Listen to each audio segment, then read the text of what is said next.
5 marches à chaque fois.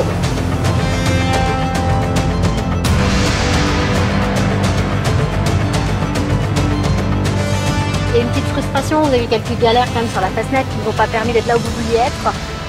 Ça donne un petit goût de revanche. Comment vous attaquez là face à la concurrence, à vos concurrents directs notamment?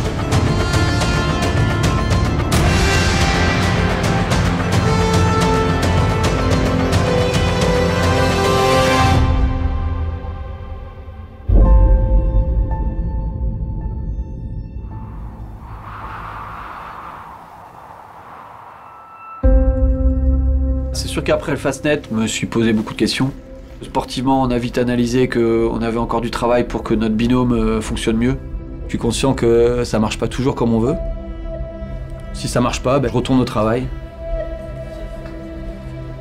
On est ici pour anticiper le chantier d'hiver 2024. On avait perçu des qualités assez fortes du bateau en performance. Sur les entraînements qu'on fait au préalable régulièrement, tous les 3 semaines, on avait plutôt gagné 90% des courses de nuit. Donc on était assez content de ce qu'on avait trouvé en réglage de bateau et le bateau était bien. Il fallait juste réussir à transformer, même sur la Fastnet. Les choix tactiques, on n'a pas été parfaits, etc. Donc on veut mettre un peu toutes les balles du bon côté, quoi.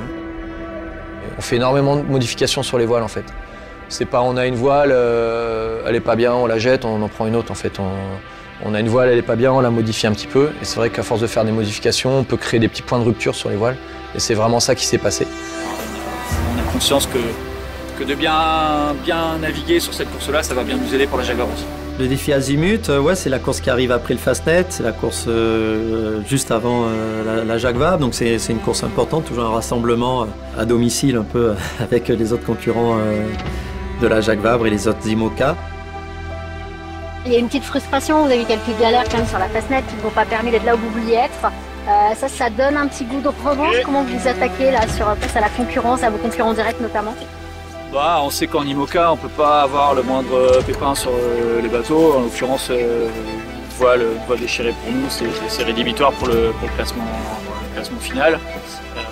Donc oui, pas de casse, pas d'erreur stratégique, faire des belles manœuvres. Sur le défi Azimut, oui, il fallait qu'on ait notre revanche sur le Fastnet, ça c'est évident, et pour être un peu plus serein au départ de la Jacques Vabre.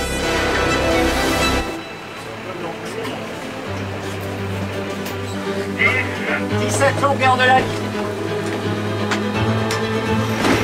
Ok, c'est parti.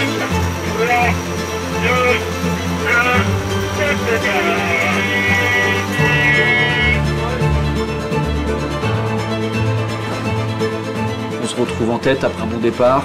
On lâche vraiment rien. La concurrence est derrière nous et pousse fort.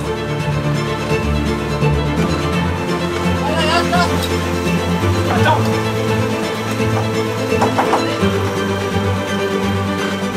Là, t'es extérieur, je pense. Tu peux y aller ou pas?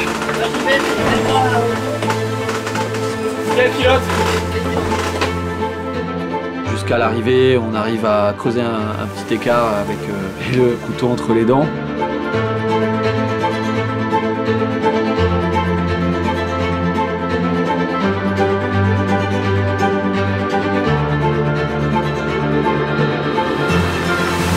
Un peu pour ralentir. Je vais déchirer la voile, c'est comme ça.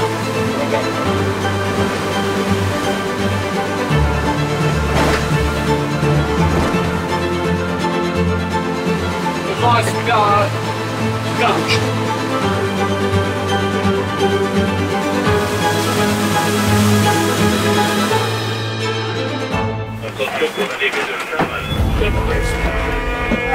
Putain, ça a été long. Bravo. Top. Ça a été bon. C'était rassurant que la concurrence, on pouvait être devant. On a vu que le bateau fonctionnait bien dans les conditions que l'on a eues. On direct. Bravo, merci. Bon travail.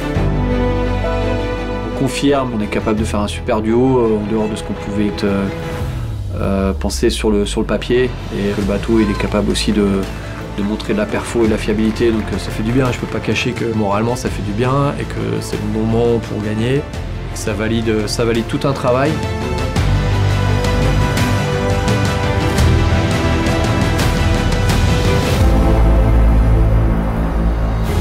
Jacques Vabre, c'est une course en double, c'est une transatlantique. Alors parmi les décisions compliquées, bien celle de ne pas faire partir les IMOCA. C'était une situation psychologiquement compliquée. Le problème, c'est ce qui se passe devant nous, avec une situation météo très compliquée. Les conditions des Alizés, elles sont hyper fines. Très vite, un jour après l'entrée dans les Alizés, on savait qu'on n'avait pas les cartes en main pour gagner, quoi.